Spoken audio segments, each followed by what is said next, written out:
सभी साधकों को प्रणाम, बाबूजी को प्रणाम। हाँ, आइए गायत्री मंत्र के साथ में हम गुरुदेव की सूक्ष्म अनुभूति में सभी ऋषि सत्ताओं को नमन वंदन करते हैं। ओम भूर्भुवः स्वः तत्सवितुर्वरेण्यं भर्गो देवस्य धीमहि धियो यो नः प्रचोदयात्। जी, सभी को प्रणाम। हाँ, आज की कक्षा का हमारा विषय है तपस्या या तपश्चर्या। तो तपस्या गुरुदेव के पंचकोश साधना में अन्नमय कोश के शुद्धिकरण में एक टूल की भांति यूज़ होता है। तो जैसे अन्नमय कोश के शुद्धिकरण में हम सभी जानते हैं कि आसन, उपवास, तत्व शुद्धि और तपस्या। तो ये जो 4 जो उपाय जो गुरुदेव ने हमें बताए, तो उनमें से जो है आज हम तपस्या के विषय में चर्चा करेंगे। तपस्या हम अगर अपने जीवन से जोड़ करके देखें, तो हम ये देखते हैं कि तपस्या वास्तव में प्रत्येक के जीवन का एक अभिन्न अंग है। चाहे वह कोई जीव है या कोई मानव है या कोई महामानव जो है वो कोई भी व्यक्ति है, तो उसके जीवन में जो है तपस्या की एक महत्वपूर्ण भूमिका जो है हम सभी देख सकते हैं। तो अगर कोई व्यक्ति मानव से महामानव भी बना है, तो वह भी बिना तपस्या के नहीं बना। या हम ये कहें कि प्रत्येक व्यक्ति के जीवन में जो सफलता की जो मुख्य जो पूँजी है, वो वास्तव में तपस्या ही है।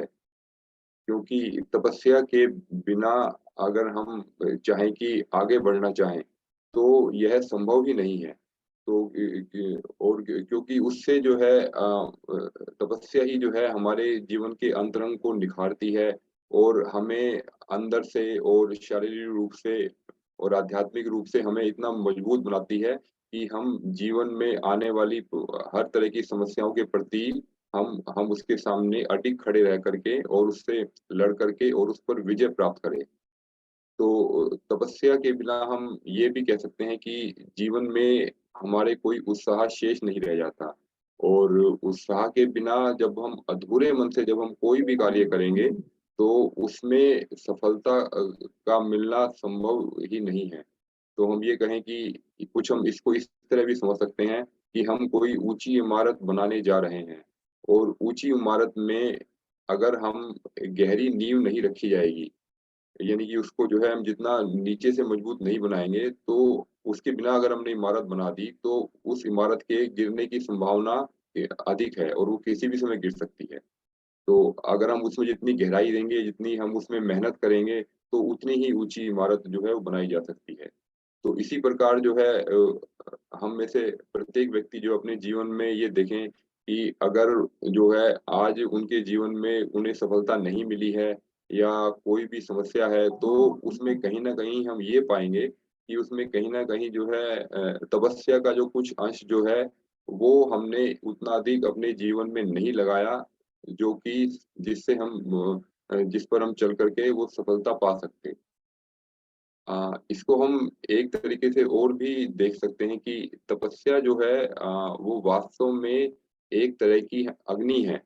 तो तप की जो अग्नि जो होती है हमारी, तो वह हमारा जो है शारीरिक, मानसिक और आध्यात्मिक परिष्कार जो है वो करती है।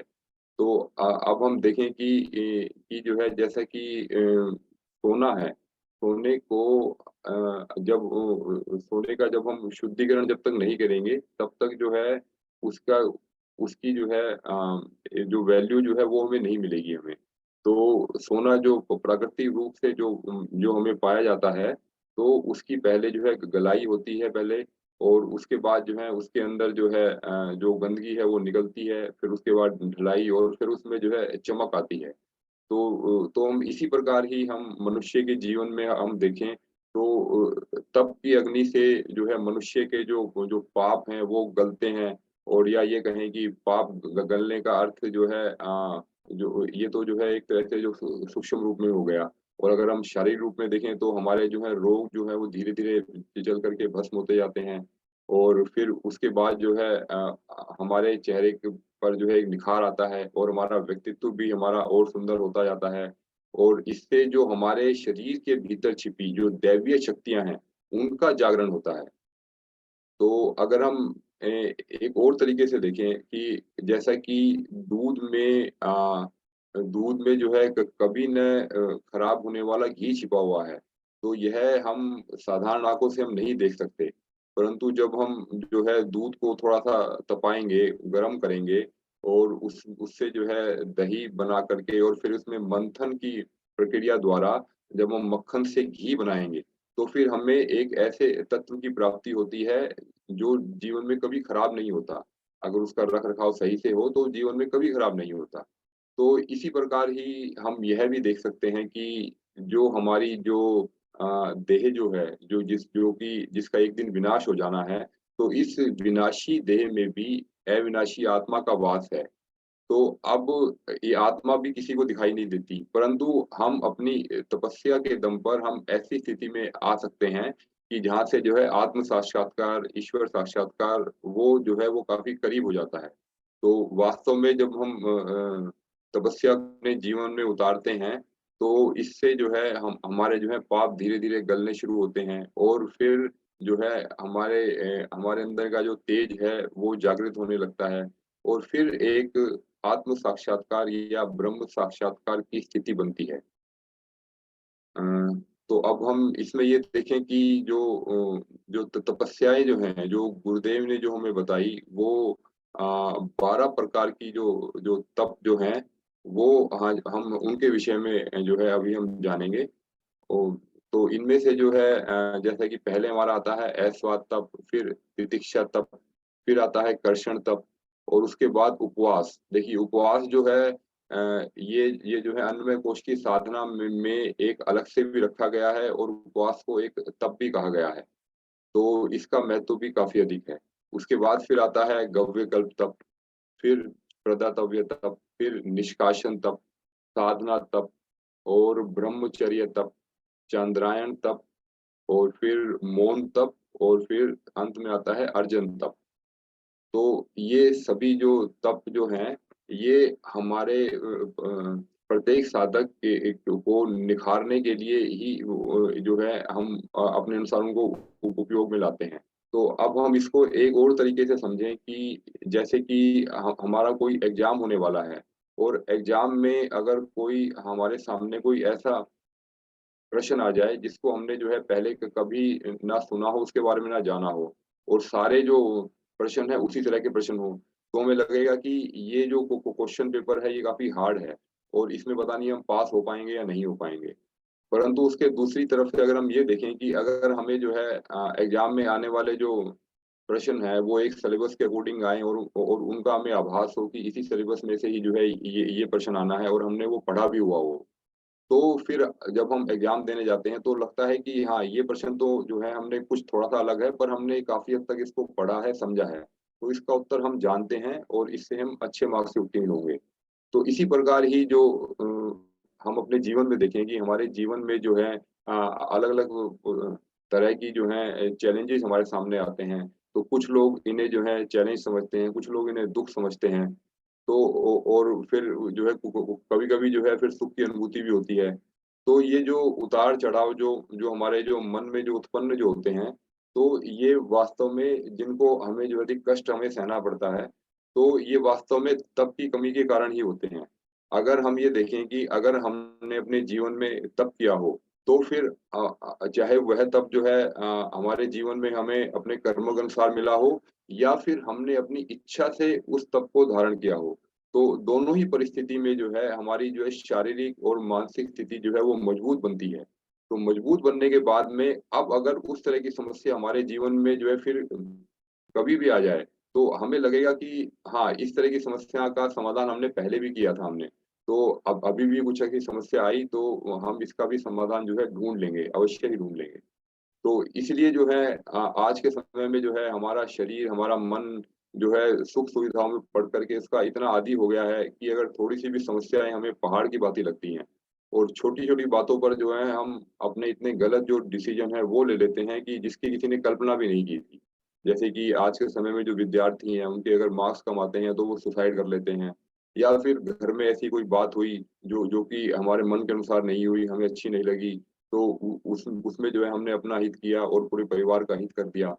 तो इस तरह की समस्याएँ वास्तव में जो है अपने जीवन में जो तप की जो कमी है उसी के कारण होती हैं। तो अब हम जो है एक-एक करके प्रत्येक प्रकार के तप के विषय में चर्चा करेंगे, जिनमें सबसे पहला जो तप आता है वो है हमारा ऐस्वाद तप।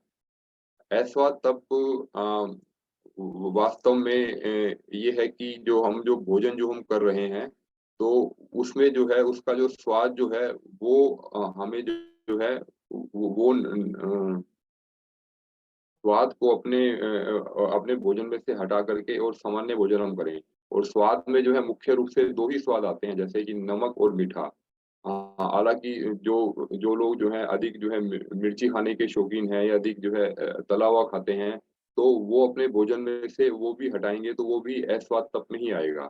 पर मुख्य रूप से जो भोजन जो हमें स्वादिष्ट जो हमें लगता है, वो नमक और मीठे के कारण ही लगता है।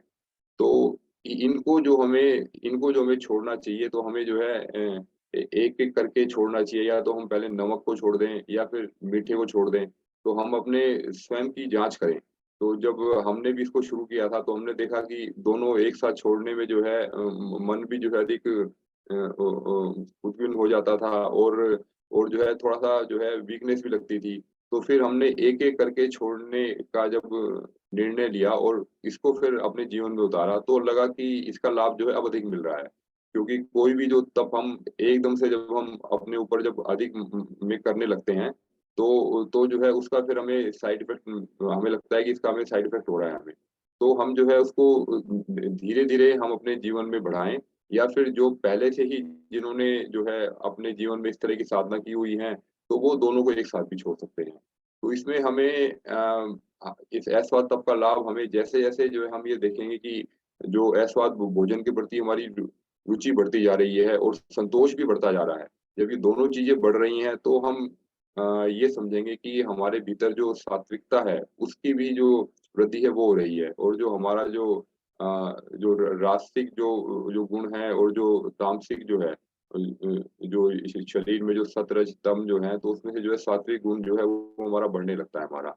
और तो जिससे जो है हम जिस भी साधना के मार्ग पर आगे बढ़ रहे हैं, तो उसमें जो है प्रगति हमारी अच्छे तरीके से हो पाती है। और ऐस्वाद तप में मुख्य रूप से तो यही है, और इसका जो है अगर हम लाभ देखें, तो हमें जो है स्थूल रूप से और सूक्ष्म रूप से दोनों में ही हमें बहुत लाभ मिलता है। तो अगर हम इसमें स्थूल रूप में अगर हम देखें, तो ये देखते हैं कि अगर हम अधिक नमक जो खाते हैं, अगर वो नमक छोड़ देते हैं, तो उससे जो है हमें जैसे कि एलर्जी की समस्या है या कोई स्किन डिजीज़ हैं, तो वो जो है नमक के छोड़ने से जो एलर्जी जो है वो जो है बिना दवाओं के भी ठीक होने लगती है।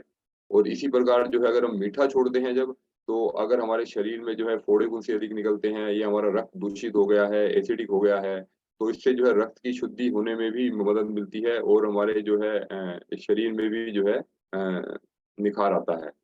ओ और जो है इसके साथ-साथ अगर हम इसके जो सूक्ष्म लाभों पर जब हम चर्चा करें, तो हम ये देखते हैं कि हम नमक के छोड़ देने से और धीरे-धीरे कम करते-करते छोड़ देने से हम ये देखते हैं कि अ, म हमारे भीतर जो क्रोध है और हमारी जो मन की जो चंचलता है, वो भी धीरे-धीरे शांत होने लगती है। तो इस प्रकार जो है हर साधक का अपनी प्रकृति के अनुरूप जो है ऐस्वाद तप का जो है अलग-अलग तरह का लाभ देखने को मिलता है। अब इसके बाद अब हमारा जो दूसरा तप जो आता है वो है तितिक्षा तप।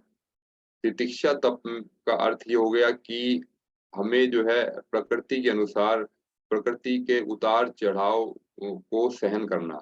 जैसे कि गर्मी में हमें गर्मी सहन करना और सर्दी में हमें सर्दी सहन करना। तो यह जो है यह अभ्यास हम धीरे-धीरे बढ़ा सकते हैं। तो इससे जो है इससे सबसे बड़ा लाभ क्या है कि इससे जो हमारे शरीर की जो इम्यूनिटी है, वो काफ़ी बूस्ट अप हो जाती है। तो जैसे जो है मौसम के परिवर्तन के साथ होने वाले जो शरीर में जो रोग होते हैं, वो हमें जो है बिल्कुल नहीं हो पाते।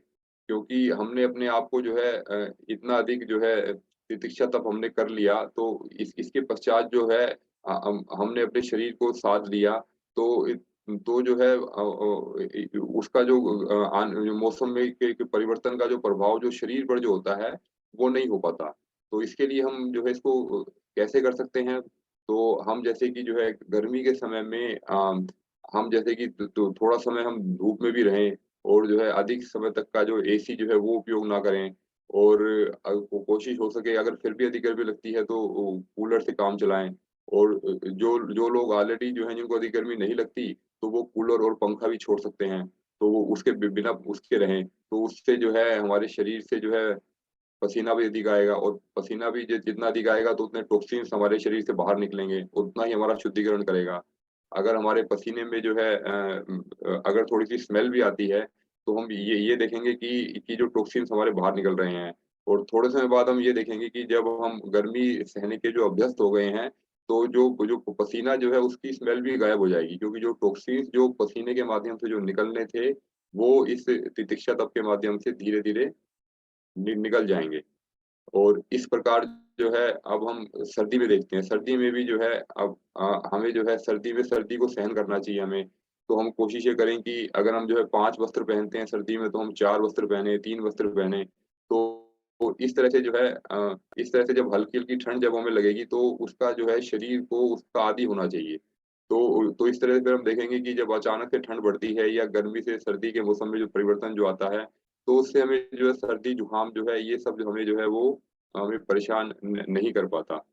अम, प्रतीक्षा तप में जब जब हम धीरे-धीरे जैसे हम इसको जो है साधते जाते हैं, तो इसके जो लाभ जो है हमें अपने जीवन के अन्य जगहों पर भी हमें इसके लाभ जो है वो मिलने लगते हैं। हुँ। अब इसके बाद जो है वो हमारा आता है कर्षण तप। कर्षण तप का अर्थ ये हो गया कि हमें अपना कार्य स्वयं करना चाहिए। जितना हो सके दूसरों से कम सहायता लेना चाहिए। या फिर हम ये कहें कि हमें कम से कम सुविधाओं में अपना काम जो है वो चलाना चाहिए।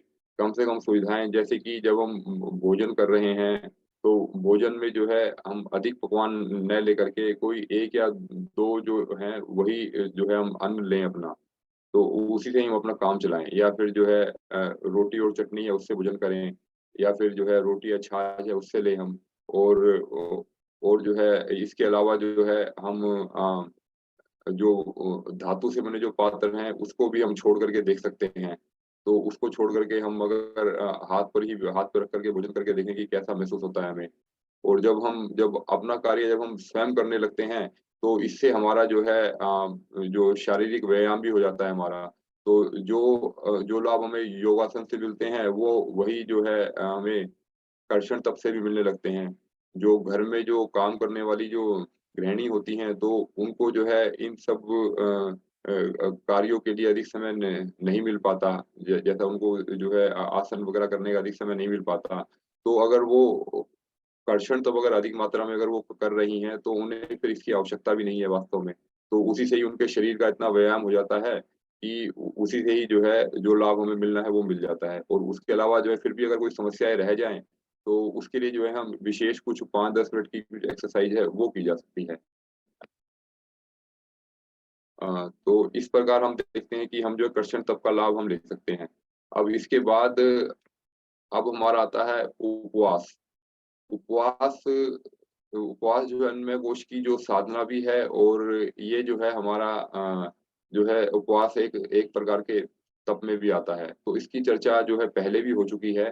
तो गुरुदेव ने हमें 5 तरह के उपवास जो बताए हैं हमें, उसमें जो है उसमें हमारा जो आता है पाचक उपवास, आनक, पावक, शोधक और शामक उपवास। तो इस तरह से जो है हम देखते हैं कि जो 5 तरह के उपवास जो हैं, वो प्रत्येक साधक जो है अपने जीवन में इसे अपनी शरीर की प्रकृति के अनुसार इसे अपनाना चाहिए। तो ये नहीं कि किसी के कोई अगर दूसरा अगर वो उपवास कर रहा है तो हम भी वही उपवास करेंगे। हमें ऐसा नहीं करना चाहिए। हमें पहले स्वयं की जाँच करनी चाहिए, अपना विवेक का इस्तेमाल करना चाहिए कि हमारे शरीर को वास्तव में किस प्रकार के उपवास की अधिक आवश्यकता है। तो फिर हमें उस तरह का उपवास जो है, हमें अपने जीवन में उतारना चाहिए। जैसे कि जो जो कठोर श्रम करने वाले जो जो व्यक्ति हैं, वो वास्तव में जो है वो लंबे समय तक जो है भोजन का त्याग करके न न नहीं रह पाएँगे। क्योंकि उनके शरीर में जो है कार्बोहाइड्रेट की जो जो ज़रूरत है वो जो है बार-बार होगी, क्योंकि वो अधिक परिश्रम कर रहे हैं। तो ऐसे व्यक्तियों को जो है ऐसे व्यक्तियों को जो उपवास जो है वो पाचक उपवास करना चाहिए। तो जब तक जो है कड़ाके की भूख ना लगे, जब तक हमें भोजन नहीं करना चाहिए। और जो अन्य तरह के जो उपवास जो हैं, जिसमें हम जो है अन्न को एक समय हम अन्न छोड़ दें और एक समय हम अगर फल लें, तो हम उपवास की शुरुआत हम इस प्रकार भी हमारी हो सकती है। तो इस प्रकार हम देखते हैं कि उपवास में जब हम शुरू करते हैं, तो हमें धीरे-धीरे जो है उपवास की जो कठोरता है वो बढ़ानी चाहिए। तो जब हम धीरे-धीरे जब हम इसको उपवास को इसकी कठोरता बढ़ाते जाते हैं, तो उसके हमें साइड इफ़ेक्ट नहीं होते और उसका जो है हमें लाभ जो है वो मिलने लगता है। और उपवास में हमने ये देखा कि जब जो है जब शारीरिक श्रम भी हो गया और जो है अब हमें लगता है कि अभी हमें भोजन भी नहीं मिल पाएगा, तो ऐसी परिस्थिति में जो है हम जल में शहद डाल कर के ले सकते हैं और जो है नींबू भी डाल सकते हैं। तो विशेष रूप से जल में शहद डाल कर के जब हम लेते हैं, तो शहद वास्तव में एक तरह का जो है ग्लूकोज़ का ही रूप है और ये शीघ्र हमारे शरीर में जाकर के डाइजेस्ट होता है और हमें जो है अति शीघ्र ऊर्जा भी देता है। तो जब हमारे शरीर में कमज़ोरी लगने लगे उपवास के समय में, तो जो है हम प पानी में शहद मिला कर के पी सकते हैं। और अगर हमें जो है टॉक्सिन्स भी निकालने हैं, कुछ और प्यूरिफ़िकेशन करना है, तो उसमें थोड़ा-सा नींबू भी मिलाया जा सकता है उसके अंदर। तो इस प्रकार जो अन्य तरह के जो उपवास जो हैं तो उनमें भी हमें देखना चाहिए कि जैसे कि कुछ उपवास जो हैं क क कठोर होते हैं, जैसे कि चंद्रायण तप है। तो वह उपवास जो है प्रत्येक साधक को जो है वो धीरे-धीरे करना चाहिए, जो कि हम आगे भी आएगा तो उसके विषय में हम आगे जो है उसके विषय में चर्चा करेंगे। अ, अब इसके अलावा हम ये देखें कि जो भी तप हम कर रहे हैं अ, वो प्रत्येक प्रकार का जो तप जो है वो हमें मजबूत करने के लिए होता है। वह हमें जो है तोड़ने के लिए नहीं होता।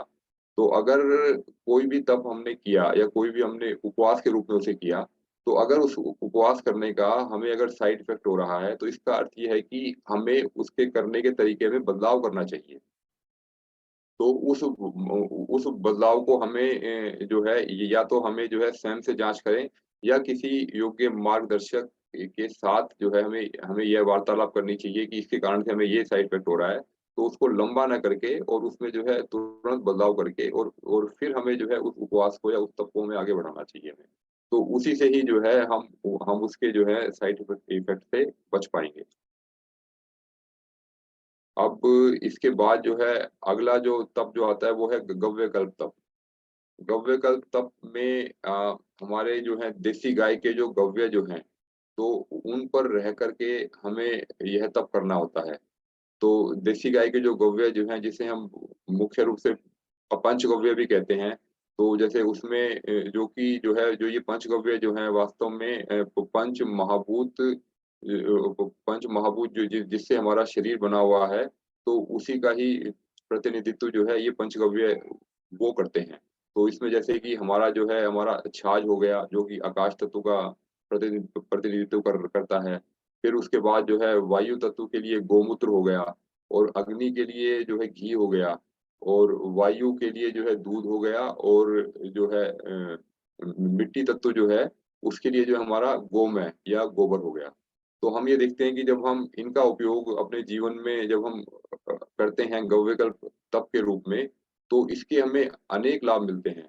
अब जो ये जो पंचगव्य जो हैं, ये इन्हें 5 अमृत भी कहा गया है और इसके साथ में हम एक छठा अमृत और जोड़ सकते हैं, जो कि शहद। तो शहद के रूप में जो है हम जो है जो पाँचों गोपियों को मिला करके और शहद के साथ मिला करके सेवन करेंगे, तो धरती पर ये 5 अमृत के साथ-साथ शहद एक छठा अमृत के रूप में भी हम सभी जानते हैं इस विषय में। तो हम जो है गव्य कल्प में ये 5 गव्य और ये शहद, इसको जो है हम इनका अगर हम उपयोग करें, तो इससे जो है हमें हमारे शरीर को काफ़ी लाभ मिलता है और गव्य कल्प को तो गुरुदेव ने आत्मकल्प भी कहा है। तो यानी कि ये एक ऐसा तप है जिसकी पहुँच आत्मा तक भी है। और जैसे कि जो गव्य कल्प जो है जो हमें जो गाय से मिलने वाले जो गव्य हैं, यहाँ पर भी हम जो है गाय की चर्चा करते हैं तो गाय का अर्थ केवल और केवल भारतीय नस्ल की देसी गाय से ही है। तो हमें जो है इस बारे में हमें जो है बिल्कुल वो रहना चाहिए, स्पष्ट रहना चाहिए कि जब जो गाय जो है उसी गाय के जो गव्य जो है लाभकारी हैं, जो देसी गाय है और जिसके जैसे शरीर पर कुबड़ बना है, उसकी पीठ पीछे से घुमावदार है और उसके जो गले में जो है उसकी जो खाल जो है थोड़ी झूलती रहती है। तो हमें इस तरह की विशेष पहचान करने के बाद ही हमें उस गाय के गव्यों का सेवन करना चाहिए, तभी हमें उसका जो पूर्ण लाभ मिलता है। तो अब हम देखते हैं कि जो गाय जो है अपने आप में सतोगुणी होती है। तो इसके कारण से जो है हमारे शरीर में जो है सात्विक गुण जो है वो तेज़ी के साथ बढ़ता है। और यह जो है हम हमें जो है जैसे गाय का दूध तो संपूर्ण आहार कहा गया है, बच्चों के लिए भी, बड़ों के लिए भी। तो अगर हम जो है मुख्य रूप से जो गाय का जो दूध है और गाय की जो छाछ है, इस पर रह कर के भी लंबे समय तक जो गव्य का तप जो है वो कर सकते हैं।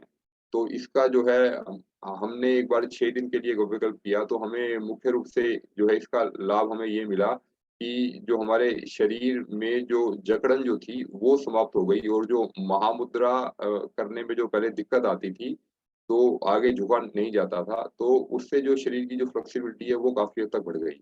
और इसके अलावा जो है, जो मानसिक लाभ जो हैं, वो भी हमें अधिक मिले। तो वो हमें जो है मानसिक लाभ और आध्यात्मिक लाभ हमें तब अधिक समझ में आएगा जब हम इसको लंबे समय तक करेंगे।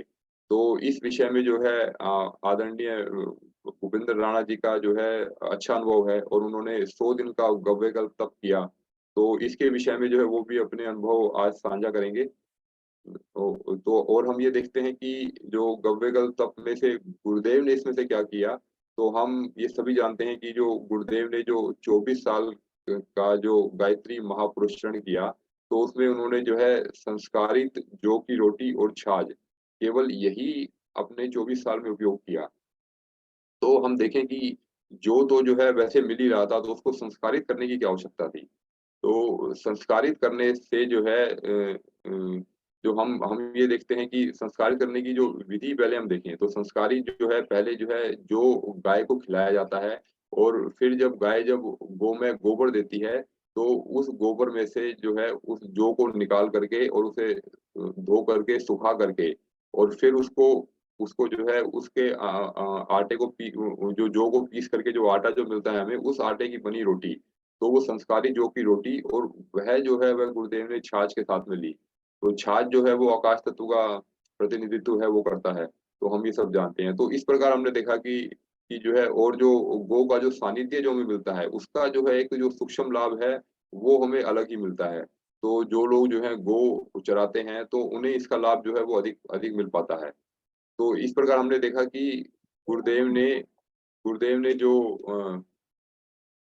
जो ये जो गव्यगल्प तप का जो ये भाग जो उन्होंने किया, तो इससे जो है इससे जो लाभ उनको मिला वो हम सभी जानते हैं।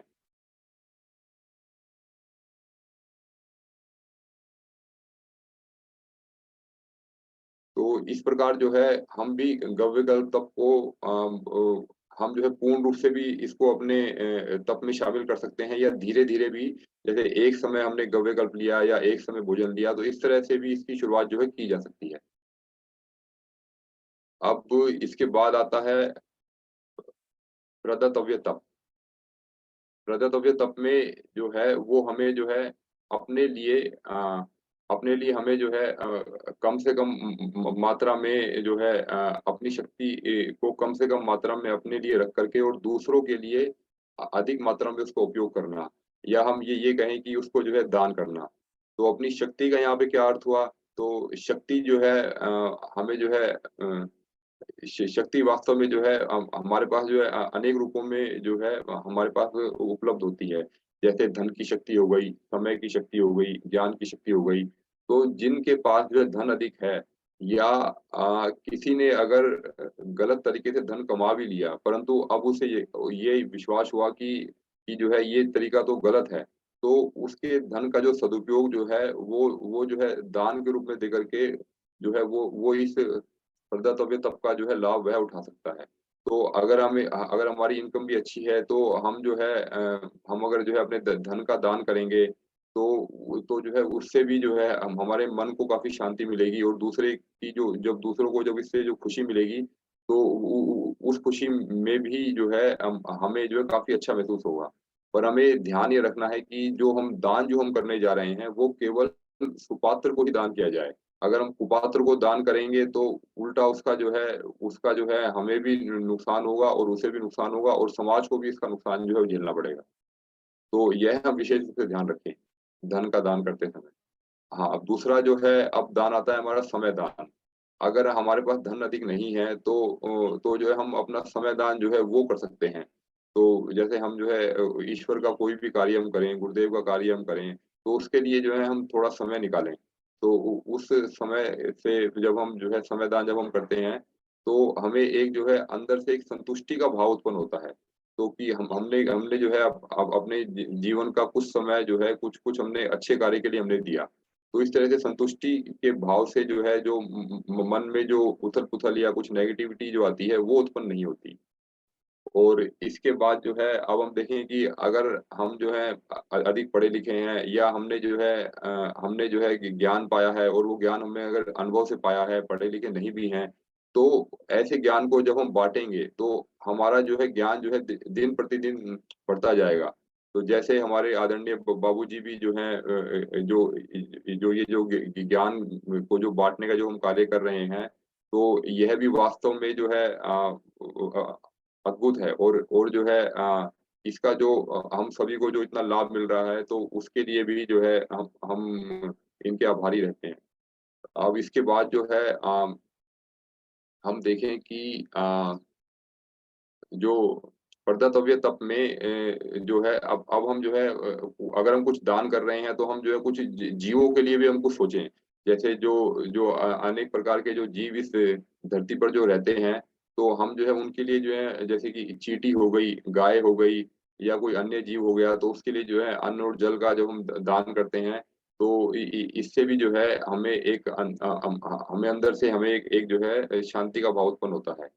और हम इसको हम दूसरे पक्ष में अगर हम और देखें तो अगर हम कोई अगर बड़ा बिज़नेसमैन भी है, तो वो अगर जो है बहुत अधिक जो है उसकी अगर इनकम भी अच्छी है, तो हम ये माने कि हमें जो है अधिक कमाई भी अधिक करनी चाहिए और दान भी करना चाहिए। तो गुरुदेव ने इस विषय में कहा भी है कि हम 100 हाथ से कमाएँ और 1000 हाथ से दान करें। तो इससे भी जो है इस तप की सिद्धि मिलती है। या फिर हम जैसे कि भोजन में भी हम कहते हैं अगर अगर अधिक कर रहे हैं तो भीम की तरह खाएँ और हनुमान की तरह कार्य करें। तो जब हम जो है अधिक कार्य करेंगे तो भोजन भी हमारा डाइजेस्ट होगा और जो है इसको अधिक-अधिक लाभ भी मिलेगा लोगों को। अब इसके बाद जो है अगला जो तप जो हमारा आता है वो है हमारा निष्कासन तप। निष्कासन का अर्थ ये हो गया कि हमारे शरीर के भीतर कुछ भी तरह की जो गंदगी है और जो जिसके कारण से जो है हमारे शरीर के भीतर जो है रोग उत्पन्न हुए हैं, तो उन गंदगी का जो है हमारे शरीर में से हमें बाहर निकालना है। यानी कि हमें जैसा कि गंदगी तो हम जैसे स्थूल रूप में अगर हम देखें तो मल-मूत्र के रूप में या फिर जो है सूक्ष्म रूप में देखें तो हमारे अंदर जो है द्वेष, घृणा या अन्य प्रकार की बहुत तरह की जो बुराइयाँ जो हैं, वो हमारे भीतर भरी पड़ी हैं। तो उनको हम अपने शरीर के भीतर जो है जिसके कारण से हमारा जो है विकास नहीं हो पा रहा या हमारा स्वास्थ्य अच्छा नहीं हो पा रहा, तो उन्हें जो है हम अपने शरीर से बाहर कैसे निकालें? तो जो है उसके लिए जो है गुरुदेव ने एक बहुत अच्छा विकल्प दिया है, निष्कासन तप के रूप में। निष्कासन तप में जो है एक तो हमें ये ध्यान रखना चाहिए कि जो है जैसे जब स्थूल रूप में जैसे बात आती है तो मल-मूत्र के वेग को हमें कभी भी रोकना नहीं चाहिए। तो वो जो है तुरंत ही हमें जो है उसको अपने शरीर से अ, निष्कासित करना चाहिए। अन्यथा जो अनेक प्रकार के जो रोग हैं जैसे कि जिनको जो है स्टोन जो बनता है वो पानी कम पीने के कारण और जो है मूत्र जब आ रहा है तो उसको रोकने के कारण जो वो स्टोन बन जाता है। यूरिक एसिड जब बढ़ जाता है, तो वो भी जो है अपनी यूरिन के वेग को रोकने के कारण बनता है। तो इस प्रकार से हम देखें कि जो हमारे वेग जो हैं उन्हें हम रोके नहीं। तो उन्हें जो है कि किसी तरह जो है हम उनका जो है शरीर से निष्कासन करें। और अब जो है पर मुख्य रूप से जो निष्कासन तब जो लाभकारी है, वो हमारी जो शरीर के अंदर की जो बुराइयाँ जो जो हैं, तो जो जिनके जो जो सूक्ष्म रूप से हमारे भीतर विद्यमान हैं, जो हमें दिखाई भी नहीं देती और हमें समझ में भी नहीं आती, परंतु वह हमें आगे भी न न नहीं बढ़ने देती। तो हमें जो है उस पर हमें अधिक ध्यान देना है हमें। तो उसके लिए जो है निष्कासन तप में हमें जो है अपने अपनी जो बुराइयाँ जो हैं, वो अपने गुरु के समक्ष रखनी चाहिए हमें। गुरु के समक्ष अगर शुरुआत में ना भी रख पाएँ, तो जो है कम से कम हमें उन्हें डायरी में लिख कर के या हमें जो है मंदिर में लिख कर के उन्हें रखना चाहिए। तो लगता है कि हमने जो है अपनी बुराई का थोड़ा अंश अपने अपने शरीर के भीतर से बाहर निकाला। तो बाहर निकाला तो एक अंदर से हमें एक जो है एक संतुष्टि का भाव उत्पन्न होता है, तो अंदर एक शांति मिलती है। और या फिर हम जो है शुरुआत में अपने किसी जो मित्र हैं, कोई ऐसा विश्वस्त मित्र है, उसके सामने जो है हम अपनी बुराइयों को रख सकते हैं। और हम ये भी समझें कि वह मित्र जो है हमसे घृणा भी ना करें और अगर हम हमारा उससे कुछ मनमुटाव हो जाए या कुछ झगड़ा भी हो जाए कुछ भी, तो वह जो है यह हमारी बात जान करके हमें हानि भी न पहुँचाए। ऐसे कोई जो विश्वस्त मित्र होते हैं, तो उनके सामने जो है हमने अपनी बुराइयों को हमने अपने सामने रखना चाहिए और उ उ उसके अनुसार जो है हमें हमें आगे बढ़ना चाहिए। या अगर किसी को अगर हमें अधिक सुधार करना है तो जो है हम सबसे अच्छा तो ये रहता है कि हम अपने गुरु के समक्ष अपनी बुराइयों को कहें और हम उन्हें ये बताएँ कि इस बुराई के कारण हमें ये समस्याएँ हो रही हैं हमें, तो इन्हें जो है कैसे बाहर निकालें। तो क्योंकि जो भी एक अनुभवी व्यक्ति रहेगा, जो गुरु रहेगा, तो वो जो है वो इन सभी परिस्थितियों से पहले उसके जीवन में वो घटित हो चुकी हैं, तो उन्हें वो सब चीज़ों के बारे में पहले से पता होता है। तो वहाँ से जो है हमें एक उचित मार्गदर्शन मिलने की भी आशा होती है। तो इस प्रकार जो है इस प्रकार जब जब हमारे मन का कोई जो भाव हम जब दबा के रखते हैं तो जो है वो अनेक प्रकार के जो रोग जो है वो उत्पन्न करता है। परंतु जब इस प्रकार जो निष्कासन तप के रूप में जब हमने उसको अपने शरीर से बाहर रख दिया, बाहर निकाल दिया, तो अब हमारे शरीर को एक हल्कापन लगता है और फिर जो है मन में इसका सबसे बड़ा लाभ ये है कि जैसे मन में कोई एक विचार बार-बार उत्पन्न हो रहे हैं, जैसे हमने कोई गलत कार्य हमने जानबूझ करके किया या गलती से हो गया, तो उसकी जो एक जो भाव जो है वो मन में हमेशा बना रहता है कि हमसे जो है ये गलत कार्य हो गया, इ इसका पता नहीं कि इसका जो है हम हमें जो है इसके पाप से कभी मुक्ति मिल मिल भी पाएगी या नहीं मिल पाएगी हमें। और बार-बार वो विचार मन में आते हैं। तो इससे क्या होता है कि जो कार्य हम कर रहे हैं, उस कार्य को करने में हमारा म म मन भी नहीं लगता और जो है और बार-बार जैसे वो विचार आते हैं तो हमारा जो किसी भी कार्य को करने की जो हमारी क्षमता है, वो भी हमारी जो है दिन-प्रतिदिन कम होती जाती है। और इस प्रकार जो है जो हम मानसिक अवसाद या डिप्रेशन में भी जा सकते हैं। तो इसका जो है सबसे अच्छा उपाय ये है कि इस तरह के विचार बार-बार मन में ना आएँ, तो अपने जो है गुरु के समक्ष या अपने किसी भी मित्र के समक्ष जो है इस तरह की जो अपनी बुराइयाँ हैं वो हमें रख देनी चाहिए हमें। अब इसके बाद जो है अगला तप जो आता है वो है साधना तप। तो साधना तप में हमारा जो है मुख्य रूप से हमारा आता है जैसे मंत्र जप हमने किया या मंत्र लेखन हमने किया तो हम जानते हैं कि जो मंत्र लेखन जो है उसका लाभ जो है मंत्र जप से 10 गुना अधिक मिलता है। परंतु मंत्र जप का भी अपना लाभ अलग मिलता है। तो शुरुआत में जिस किसी भी साधक को इनमें से जो भी अपने अनुरूप जो सूट करता है, तो जो है वो हम इसका जो है अपने अनुसार इनका जो है सिलेक्शन कर सकते हैं। जैसे जो है मंत्र जप जो है अगर हम चाहें तो जैसे 24,000 जो मंत्र जप जो है वो 9 दिन में पूर्ण कर सकते हैं जब जैसे नवरात्रि का समय आता है या इससे भी अगर थोड़ा एडवांस जाना है तो हमें जो है सवा लाख जो मंत्र जप जो है गायत्री मंत्र जप जो है वो हम 40 दिन में जो है वो कर सकते हैं। या अगर हम कठिन ना भी कर पाएँ तो अगर हमें जो है अगर हमें सामान्य साधक के रूप में हमें अगर शुरुआत करनी है अभी हमें, तो हम जो है 3 माला जप जो है वो भी कर सकते हैं सुबह, दोपहर, शाम। या तीनों माला एक ही बार में जो है अगर हम जप लें, अगर हमें समय नहीं है, तो जो है हम वो भी कर सकते हैं। तो इस प्रकार हम देखते हैं कि जो इ इ इससे जो है ये जो मंत्र जप और मंत्र लेखन जो है, ये वास्तव में जो है इससे हमें मनोमय कोश में हमें काफ़ी लाभ मिलता है हमें। तो अब इसके बाद अगला जो तप जो हमारा आता है, वो है हमारा ब्रह्मचर्य तप। ब्रह्मचर्य तप में हमें जो है मुख्य रूप से हम ये मानते हैं कि हमें जो है काम सेवन से हमें बचना चाहिए। जो काम वासना जो अ, हमारे शरीर में जो घर बनाए हुए हैं, हमारे मन में घर बनाए हुए हैं, तो जो है इ इ इसके सेवन से अगर किसी भी तरह बचा जा सके, तो हमें जो है उसका जो लाभ हमें जो है हमें दिव्य तेज के रूप में हमें मिलता है और हमारे शरीर का जो तेज जो है वो अधिक बढ़ जाता है और शरीर की जो प्राण शक्ति है, वो बहुत अधिक बढ़ जाती है। तो इसमें जो है मुख्य रूप से जो है हमें जो है शारीरिक और मानसिक 2 तरह से जो है ब ब्रह्मचर्य जो तप है उसका पालन हम जो है किया जा सकता है। तो शारीरिक रूप से हम देखें कि जो है अपना जो है वीर्य क्षरण रोकें और अधिक मात्रा में जो है इसे ना उपयोग किया जाए। और पर इधर जो है वेदों का आदेश भी है कि ऋषि पुत्रम जनेऊ, तो हमें जो है हमें जो ऋषि संतान हमें उत्पन्न करनी है तो उसके लिए जो है उसके लिए जो है हम इसका उपयोग जो है महीने में 1-2 बार जो है वो किया जा सकता है। तो जो है वह भी एक तरह के जो है ब्रह्मचर्य तप में ही आएगा। और उसके बाद जो है अब मुख्य रूप से जो मानसिक जो ब्रह्मचर्य है, यह हमें साधना है, तो यह जो है शारीरिक के कंपैरेटिवली अधिक हार्ड रहता है।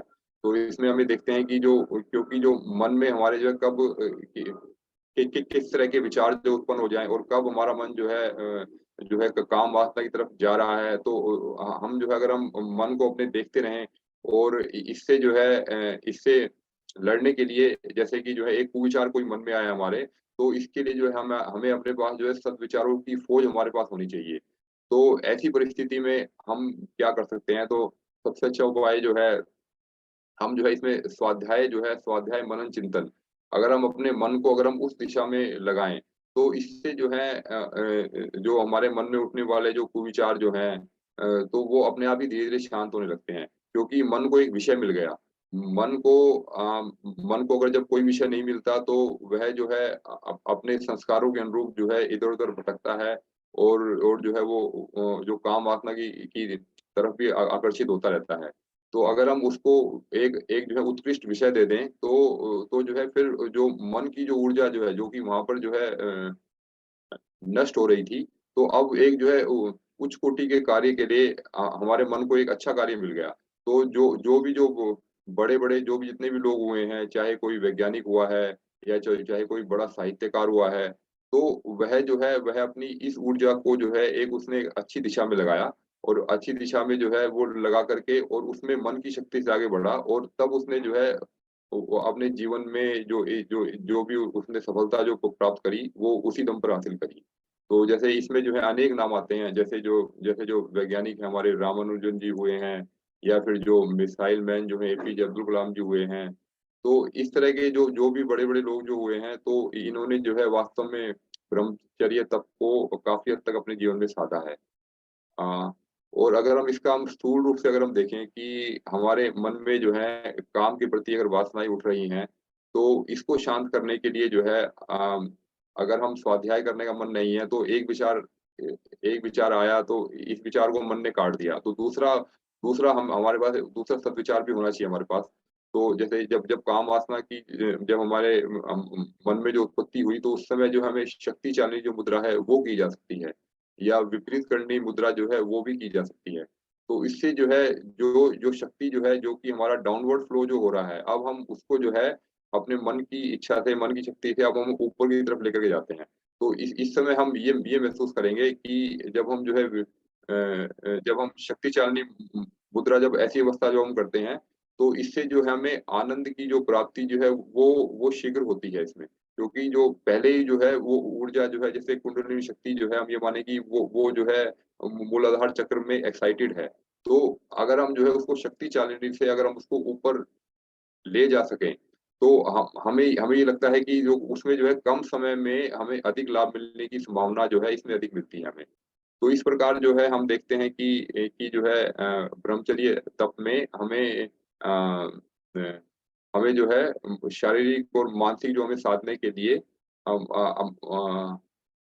हमें जो है इस तरह में एक-एक करके हमें आगे बढ़ना चाहिए और जिसके मन में जो भी सद्विचार जो आएँ, तो जो है अपनी ऊर्जा को जो है उस सद्विचार की प्राप्ति के लिए, किसी बड़े उद्देश्य की प्राप्ति के लिए हमें वहाँ लगाना चाहिए। अ, जी, अब इसके बाद जो है अगला जो तप जो आता है वो है हमारा चंद्रायण तप। चंद्रायण तप जो है जैसे कोई भी साधक जब शुरू करते हैं, तो शुरुआत में जो है इसमें उन्हें कठिनाई हो सकती है, और परंतु इसमें जो है लाभ भी इसमें हमें अधिक मिलता है। तो चंद्रायण तप जो है विशेष रूप से हमें जो है प पापों को गलाने के लिए जो है ये तप किया जाता है। तो इसमें जो है इसमें जो है शारीरिक के साथ-साथ मुख्य रूप से जो है जो मानसिक रूप से जो है यह तप किया जाता है, और इसमें जो है उसी का ही महत्व अधिक है। तो वैसे तो इसको जो करने का जो जो है तरीका, वो इस प्रकार है कि हमें जो है चंद्रायण जो तप जो है हम पूर्णिमा के दिन शुरू करते हैं, और उसके बाद जो है पूर्णिमा से अमावस्या तक जो है हम अपने भोजन को 16 भागों में बाँट करके, और उसका जो है एक-एक हिस्सा जो है हम धीरे-धीरे कम करते जाते हैं। और फिर जो है फिर उसके बाद जो है जल उपवास करके, और फिर धीरे-धीरे जो है इसी अंश में ही जो है अमावस्या से पूर्णिमा तक अपने भोजन का एक-एक अंश बढ़ाया जा सकता है। परंतु जिनके लिए यह क कठिन पड़ता हो, तो वह जो है अर्ध चंद्रायण या जो है उससे भी कम जो है, जैसे ये 15 दिन का चंद्रायण जो व्रत है वो कर सकते हैं, या 8 दिन का भी जो है वह भी किया जा सकता है, या 6 दिन का भी किया जा सकता है। तो अपनी सुविधा के अनुसार, अपने शरीर की प्रकृति के अनुसार हम जो है इसमें थोड़ा-सा बदलाव करके, और जो है इस तप को धीरे-धीरे अपने जीवन में साध सकते हैं। और इसका जो है इसमें मुख्य रूप से हमें यह ध्यान रखना है कि इसमें हमें जो है अधिक समय जो है आध्यात्मिक मनन चिंतन में लगाना है। क्योंकि चंद्रायण तप जो है जो पापों को गलाने के लिए है, और पाप एक तरह की जो है जो हमारे शरीर के भीतर जो है सूक्ष्म संस्कार जो हैं, तो जो इनको जो हम जो है इनको सुसंस्कारित बनाने जा रहे हैं। तो जो है हमें अगर इसका सूक्ष्म लाभ अधिक चाहिए, तो इसका अर्थ ये हो गया कि हमें जो साधना की में भी जो सूक्ष्मता जो है उस लेवल पर जाकर के हमें वो वह बढ़ाना चाहिए हमें। तो उसका लाभ हमें तब अधिक मिलेगा हमें। हुँ। और इसका मुख्य रूप से जो स्थूल में अगर हम देखें, तो इसका लाभ हमें मुख्य रूप से हमें यह मिलता है कि जैसे जो है इसमें जो है भोजन का जो घटना और बढ़ना जो है, यह जो है चांद्रायण तप के नियम का ही एक हिस्सा है।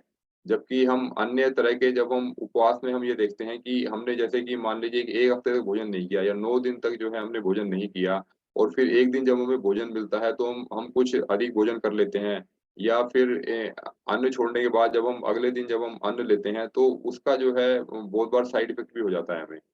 परंतु इस चांद्रायण तप में जो है भोजन का जो घटना और बढ़ना जो है एक नियम के तहत होता है। तो इसलिए जो है जो साइड इफ़ेक्ट हमें जो है लगातार भोजन छोड़ कर के और अचानक से जो है अन्न ग्रहण करने से होता है, वह जो है वह हमें यहाँ नहीं हो पाता। और दूसरा ये है कि जब हम भरपेट भी भोजन खा लेते हैं, और इसमें हम भरपेट भोजन भी हमें नहीं करना, क्योंकि यह भी जो है इसके नियम का ही हिस्सा है कि हमें जो है भोजन का एक-एक अंश बढ़ाते हुए और एक-एक अंश घटाते हुए हमें यह तप जो है यह हमें कंटिन्यू करना है। तो इस तरह से हम देखते हैं कि अगर हम इस तरह अगर हम इसे करते हैं, तो जो है जो अन्य तरह के जो उपवास जो हैं, तो उनमें जो साइड इफ़ेक्ट होते हैं, तो वह जो साइड इफ़ेक्ट है यहाँ नहीं हो पाते। अब इसके बाद जो है अब हमारा आता है मौन तप। मौन तप जो है मुख्य रूप से अ, हम जो है मौखिक मौन को ही मौन मानते हैं। जबकि वास्तव में जो है इस मौन का जो महत्व है वो बहुत ही कम है। हमें जो है हमें जो है मौन को भी जो हमें जो जो सूक्ष्म स्तर है इसका, वहाँ तक हमें इसे साधना है। तो मुख्य रूप से जो है मौन तत्व के मौन जो तप है, जो उसके जो हमें लाभ जो हैं, वो मुख्य रूप से जो हम ये देखेंगे, तो यह जो है हमारा जो शक्तियों का जो शरण है वह भी रोकता है हमारा, और इससे हमें जो है आत्मबल में जो वृद्धि मिलती है। फिर जब हम काफ़ी समय तक मौन रखते हैं, तो हमें जो है जो संयम है वो भी हमें मिलता है हमें, कि हमें जो है किसी भी हम ये सोचते हैं कि हमें ये कोई जल्दी मिल जाए हमें, या हम जो है किसी भी चीज़ के लिए वेट नहीं करना चाहते। तो हमें ये संयम की जो कमी होती है, तो जब असंयमी व्यक्ति जो है अनेक प्रकार के जो है दुखों और कष्टों को अपने जीवन में झेलते हैं। तो जैसे कि जल्दी-जल्दी भोजन खा लेना, तो यह भी जो है असंयमित व्यक्ति की पहचान है। तो इसमें जैसे कि हम जब मौन तब जब हम करते हैं, तो हम देखते हैं कि जो है हम अपने जीवन में जो है संयम एक गुण है वो बढ़ा रहे हैं। तो इसका लाभ हमें जो है हमें जो है जीवन के अनेक क्षेत्रों में मिलता है। तो इस प्रकार हम देखते हैं कि जो इसके जो अन्य लाभों में अगर हम देखें, तो इससे हमें जो है एकाग्रता मिलती है, और हमें एक शांति की अनुभूति होती है। तो बहुत से बहुत से लोग जो हैं जैसे विपासना तप है, तो उसमें भी जो है मौन धारण जब हम लंबे समय तक करते हैं तो उसका भी जो है उन्हें लाभ मिलता है। तो उसमें पर हमें लंबे समय तक जो है वो मौन धारण करना होता है।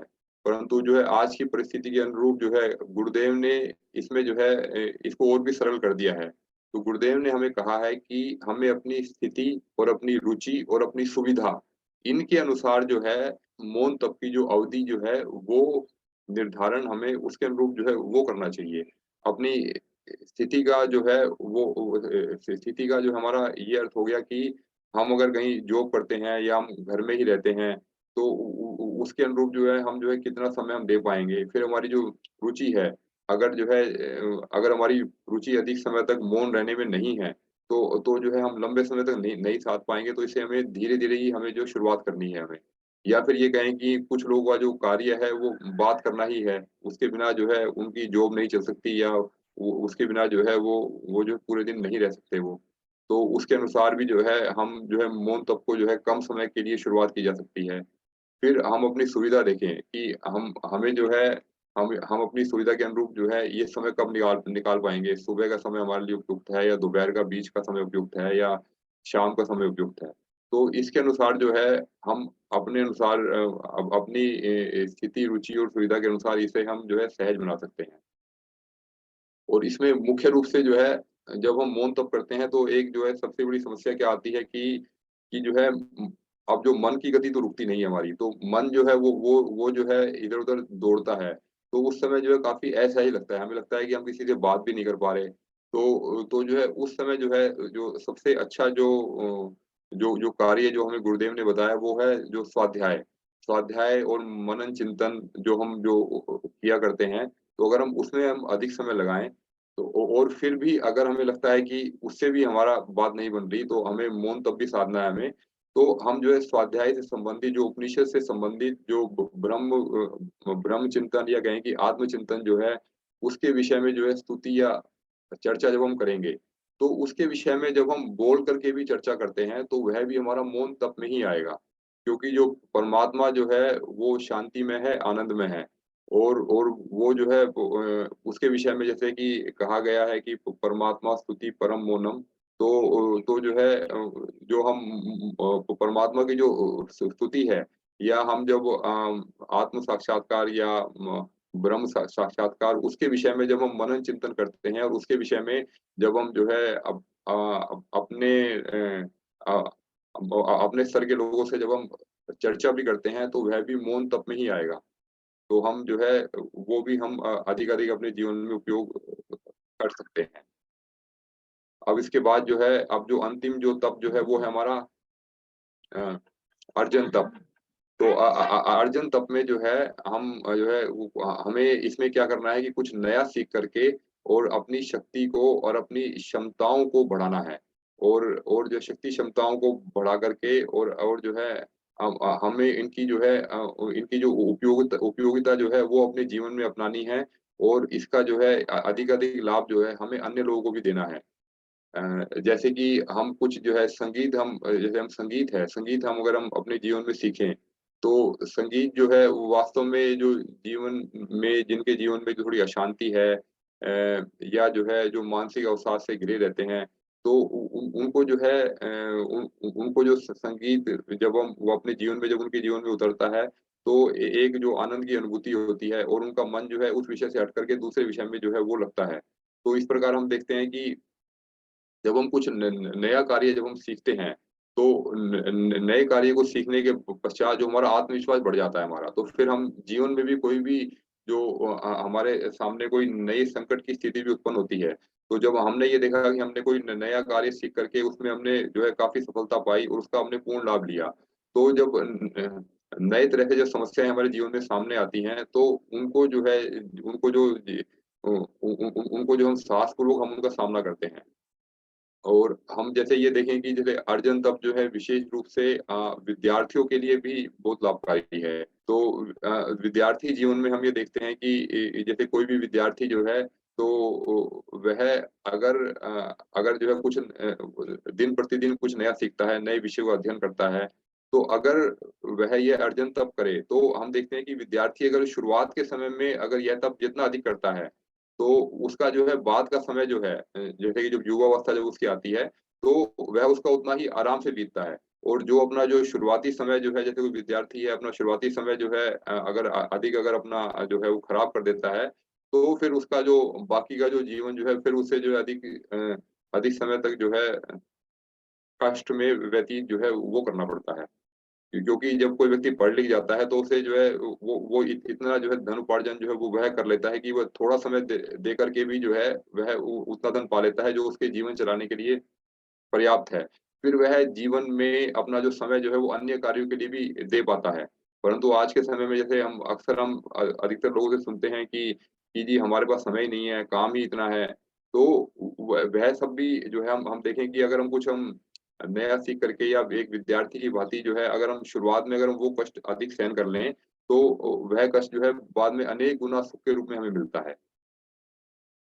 तो अब हम जो है मुख्य रूप से अब हम ये देखें कि जो जो भी हम तप कर रहे हैं, तो ये 12 प्रकार के तप जो अभी हमने देखे, तो इन तप में जो है हमें मुख्य रूप से हमें कुछ बातों का हमें और ध्यान रखना चाहिए।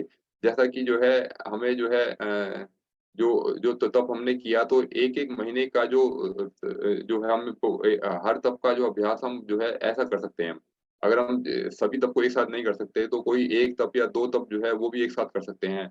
या 1-1 महीने का अगर हम चुनाव करें तो 12 तप हैं, तो 1 साल में जो है 12 तप जो है वो हमारे पूर्ण हो सकते हैं हमारे।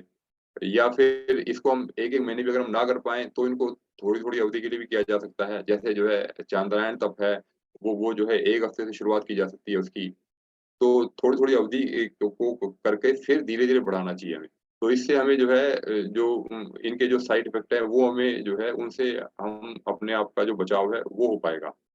अम, और इसके बाद जो है अब जैसे कि आत्मविश्वास जो है वो हमारा जो है बढ़ने से हमें फिर बड़े-बड़े जो जो कार्य जो हम करते हैं तो वो उनमें हमें सफलता मिलने लगती है हमें। तो हम ये देखें कि वास्तव में जितने भी प्रकार के जो तप हमने किए या अपने जीवन में जो है हमने इन 12 तप में से किसी भी एक तप को या अनेक तपों को हमने अपने जीवन में अपनाया। तो वास्तव में ये जो तप जो है ये सिर्फ़ जो है अन्नमय कोश तक ही सीमित नहीं है। ये जो है पाँचों कोश की शुद्धिकरण में ये सहायक है। जैसे कि अगर हम देखें कि किसी भी हम तप का उदाहरण ले लेते हैं। जैसे कि हम अ प्रदातव्य तप जो है, वो हम उसका उदाहरण लेते हैं। तो जब हम जो है अपनी शक्ति को जैसे कि हम अपनी शक्ति को कम मात्रा में अपने लिए खर्च करके और दूसरों के लिए जो हम अधिक मात्रा में जो खर्च करते हैं, तो उससे हम यह देखते हैं कि जो इससे जो है हमारा जो शारीरिक जो स्वास्थ्य है, उसमें हमें सुधार मिलता है हमें। तो हम ये देखते हैं कि जैसे कि जो है हमने जैसे कि धन है अधिक दान किया, तो जो है उस धन की एक सार्थकता सिद्ध होती है। और जो है हमने जैसे कि भोजन है वो जब हमने दान किया, तो आपने अपना कुछ अंश जो है वो हमने दान किया, तो उससे जो है मिताहार भी सिद्ध होता है हमारा और जो भोजन अधिक मात्रा में जो हम ले रहे हैं, तो वो हम जो कम मात्रा में लिया, तो अब हमें जो है उसका लाभ हमें अधिक मिलने वाला है हमें। तो उससे हमें शारीरिक स्वास्थ्य मिलता है। दूसरा कि जब हम करते हैं तो उससे जो एक तरह की लोक सेवा हो गई। तो लोक सेवा में जो है, जो हमारी जो शरीर की जो प्राण शक्ति जो है वो बढ़ती है। तो हम देखते हैं कि इससे जो है प्राणमय कोश हमारा सिद्ध होता है हमारा। और फिर जो है हमने जब किसी को कुछ दान किया और कुछ अच्छा कुछ कार्य किया, समय दान के रूप में किया, तो उससे हमें जो है एक मन में जो शांति जो है वो मिलती है। तो जो मन हमारा जो है इधर-उधर जो है वो दौड़ रहा था या किसी कारण से वो जो अशांत बना हुआ था और उसमें जो है उसमें जो है अनेक तरह का जो वो अनुमान लगा के बैठा था कि हमारे साथ ये बुरा हो सकता है, ये बुरा हो सकता है। तो इस तरह के जो कुविचार जो हैं वो मन में ना आकर के और हमने इसको एक अच्छे कार्य में लगाया तो मन की भी शांति मिलती है हमें। तो इससे जो हमें मनोबल में जो वृद्धि होती है तो इससे हमें मनोमय कोश का भी जो परिष्कार होता है। और फिर जब अब हम देखते हैं कि इसमें जो है विज्ञानमय कोश हाँ, विज्ञानमय कोश में जो है इसमें हमें जो है अपने स्वार्थ भाव से मुक्ति मिलती है। जब हम ऐसा कार्य जब हम लोक सेवा के भाव से जब हम करते हैं, तो एक तो जो है हम अपने धन को सिर्फ़ अपने लिए खर्च करें, एक जो है पूरे समाज के लिए खर्च करते हैं। तो उससे जो है उससे जो हमारा जो स्वार्थ भाव जो है वो उ उससे भी हमें मुक्ति मिलती है। और हमें जैसे कि जो है जिस मोह में हम पड़े हैं, हम अपने घर परिवार को ही या स्वयं को ही अपना वहीं तक ही हमने अपना जो है प्रेम सीमित किया हुआ है। तो जो है जब हमारा मोह का विस्तार होता है, तो वो जो है प्रेम में परिवर्तित हो जाता है। जब हम सभी से प्रेम करने लगते हैं, सभी से जब मिल-बाँट करके जब हम खाते हैं, तो इससे जो है जो मोह जो है वो प्रेम में परिवर्तित होता है और इससे जो है हमारा जैसे ग्रंथि विभेदन जो है वह भी उसमें भी हमें सफलता मिलती है और जो विभेद दृष्टि है वो समाप्त होती जाती है। तो जब हम जो है पहले हम अपने में और अन्य में जो भेद जो हम देखते हैं, तो इस प्रकार से जो है उसकी समाप्ति के साथ-साथ ही हम देखते हैं कि इस प्रकार के जो तप करने से जो है वह हमें जो है धीरे-धीरे भेद दृष्टि जो जो समाप्ति होती है, तो हमें जो है विज्ञान में कोश भी सिद्ध होता है और इस प्रकार जो है जब हमारा कोशों का शुद्धिकरण होता है तो एक शांति और आनंद की जो अनुभूति जो मिलती है हमें, तो जो है हमें जो आत्म साक्षात्कार और परमात्म साक्षात्कार में जो हमें जो हमारा जो मार्ग जो है इस दिशा में प्रशस्त होता है। तो इस प्रकार हम देखें कि इसका जो है हमें जो है अनेक हमें इसके लाभ मिलते हैं। तो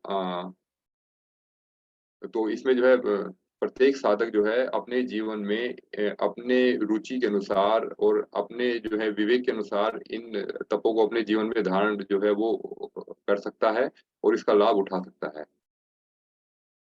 जी, अभी के लिए मैं अपनी वाणी को यहीं विराम दूँगा। अ, जी, अमन भैया प्रणाम। जी, सभी को प्रणाम।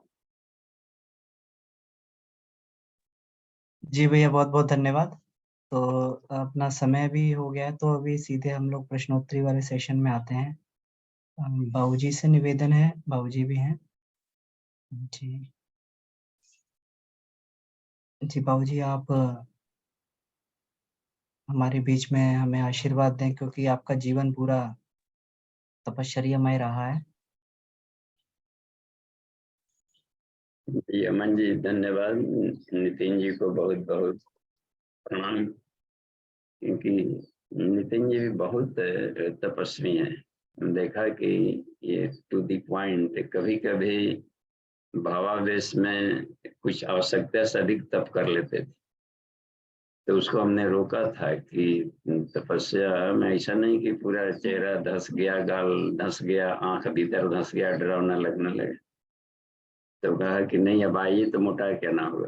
तो हम ये देखना होता है कि भावुकता में न बह जाए। लाभ मिलने लगा तो ऐसा नहीं कि अब मिलने लगा तो अगला जर्नी छोड़ दी, इसी के अनुसार रातों रात महात्मा बन जाए। तो हमें अपने आप पर गेयर लगाना होता है तप करने के समय में, कितना तपाना है। बहुत थोड़ा सा भी देखते हैं चाशनी बन रहा है, चाशनी बन रहा है, थोड़ा सा भी अधिक हीट लगा तो लटोर हो जाएगा, तड़ा-तड़ी अब न टूटेगा, दांत भी टूटेगा उसको तोड़ने में। तो उसमें देखते हैं चाशनी बनाने वाले बात ऐसे छूते छूते रहता है कि बस 1 डिग्री भी अधिक हुआ तो गया। तो हर जगह टाइट्रेशन पॉइंट होता है शरीर में। तो इसलिए भावनाओं का इसमें कोई वो नहीं है औचित्य। विज्ञान में कुछ में भावनाओं का शरीर है, लेकिन भावनाओं के भीतर में जो दोष है उसको तपस्या से हटाना होता है। जैसे प्रकटीकरण, अब गए हैं कहीं पर, मंच पर जा रहे हैं, प्रवक्ता बन रहे हैं, तो पूछ लेना चाहिए कै मिनट हमें बोलना है।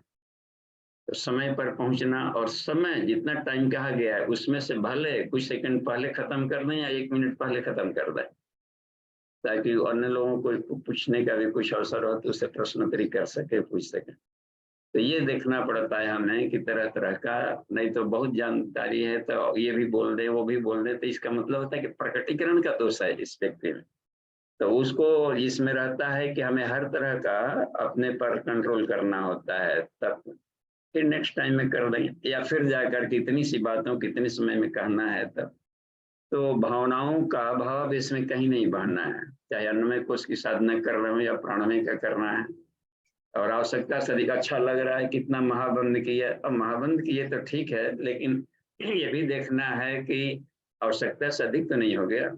अब कपालभाति कर रहे हैं, पेट आगे पीछे कर रहे हैं, तो कहीं ऐसा नहीं कि इतना हीट पैदा कर दिया कि आंतें सूख गई और परमानेंट आंतों का रोग हो जाएगा। इसलिए गुरु जी ने मना किया है कि आदमी भावुक होता है, भावावेश में कि चर्बी गिला रहे। तो हर चीज में सेल्फ मीटर रीडर होना चाहिए तब का। तो जैसे जैसे हम लोग तपस्या करते हैं, अन्नमय कोश से अधिक तपस्या करनी पड़ती है प्राणमय कोश में। प्राणमय कोश से भी अधिक तपस्या है तन मात्राओं को पार करने में। वो पार कर गए तो समझिए, तो स्वाध्याय इतना करना पड़ता है, इतना करना पड़ता है कि गुरु जी ने एक जगह लिखा है कि स्वाध्याय में इतना अधिक आग है कि हठीले से हठीले कुसंस्कार को गला डालता है।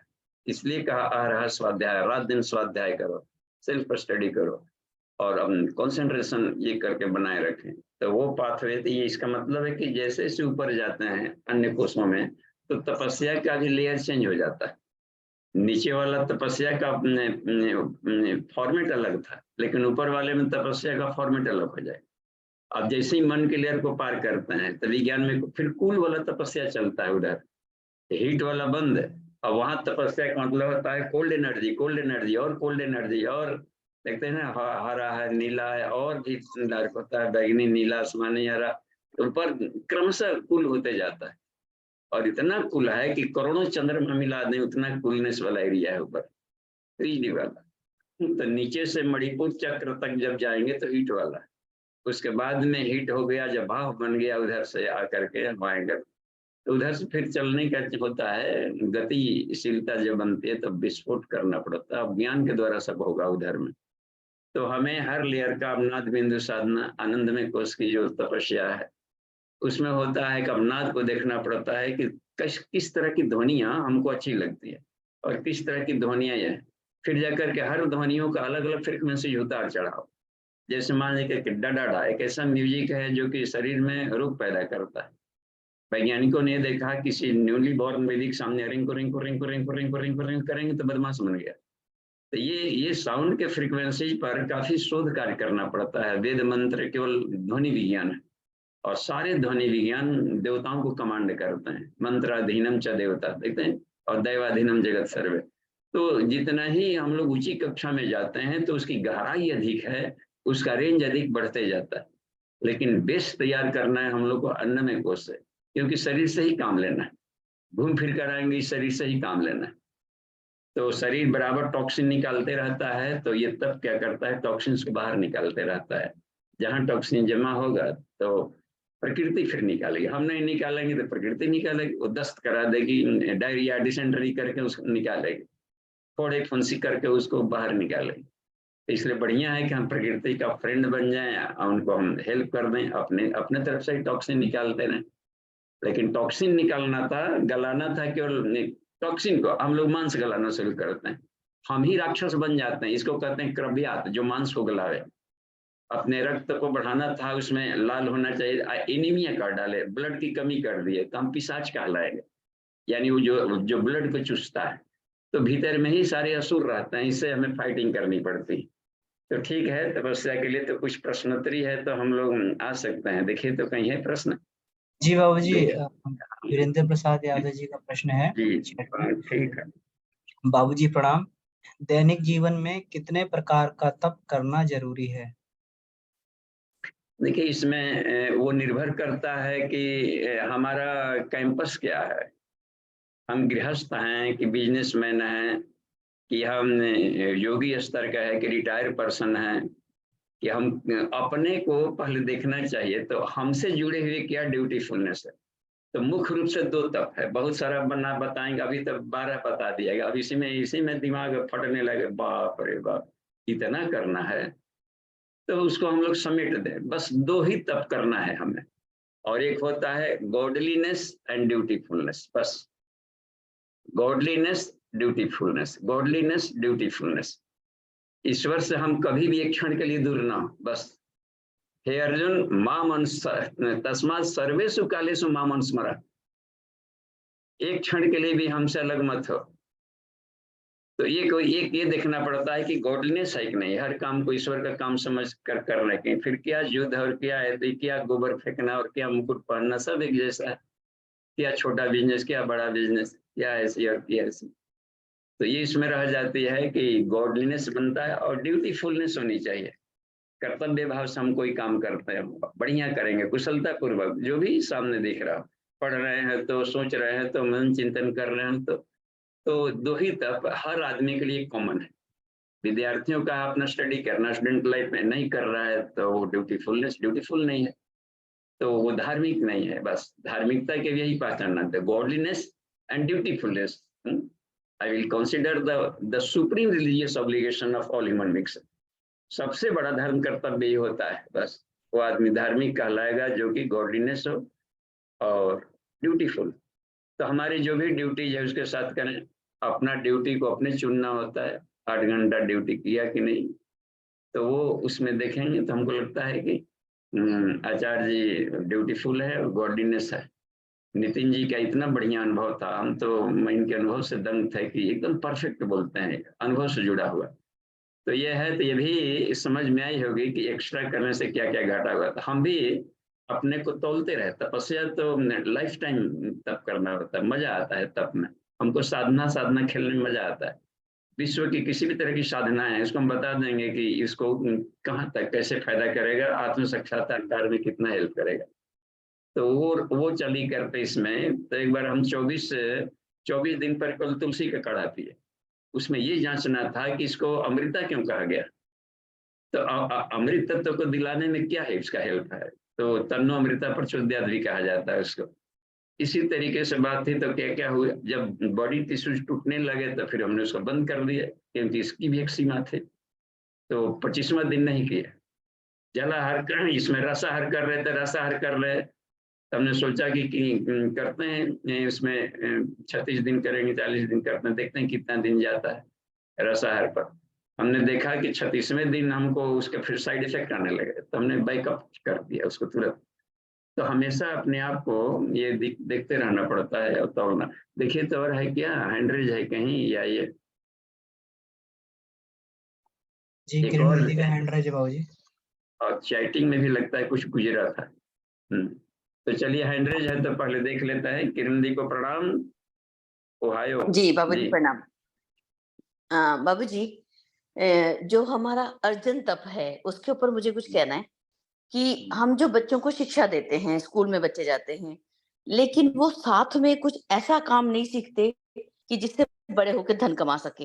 अब हमारे पास यहाँ पे कुछ लोग आते हैं अमेरिका में, बच्चे इंडिया से आते हैं, भारत से, लेकिन ना प्लम्बिंग आती है, ना कारपेंटर आता है, ना पेंटिंग आती है, कुछ भी नहीं आता। तो बड़े लिखे हैं, मान लो बीए किया, एमए किया है, लेकिन साथ में कुछ आता नहीं है, तो स्वावलंबन जो है वो वहां पे कमजोर हो जाता है। तो हमें कुछ शिक्षा में और अपनी आदतों में, हॉबीज के रूप में, सिलाई कढ़ाई के रूप में, कुछ भी निटिंग के रूप में, किसी ना तरीके से वो हमें अर्जन तप जो है वो हम कैसे शामिल कर सकते हैं, और हमारी शिक्षा एजुकेशन में भी बच्चों को हम कैसे ऐड कर सकते हैं। मुझे लगता है ये कंपलसरी सा लगता है। जी बाबूजी, धन्यवाद बाबूजी। हाँ जी जी ठीक है। और इसमें देखिए इसका नाम ही है तो अर्जन। अर्जन नाम ही है कि कुछ कमाए कि नहीं कमाए। इसका मतलब होता है कि आर्थिक स्वावलंबन भी बना कि नहीं हमारी शिक्षा। क्योंकि संसार की सारी शिक्षाएं पेट भरने की ही व्यवस्था बनाई जाती। तो हमारे शिक्षा के विधि ऐसी होनी चाहिए कि हमको सेल्फ इंडिपेंडेंट होने में, धन के मामले में हम प्रावलंबी न रहें। प्रावलंबन सबसे बड़ा कष्ट है संसार का। तो ये ठीक है, धन्यवाद। तो वो कुछ न कुछ सेल्फ इंडिपेंडेंट के लिए सोचते रहना चाहिए। तो देखिए अगला हैंड रेज।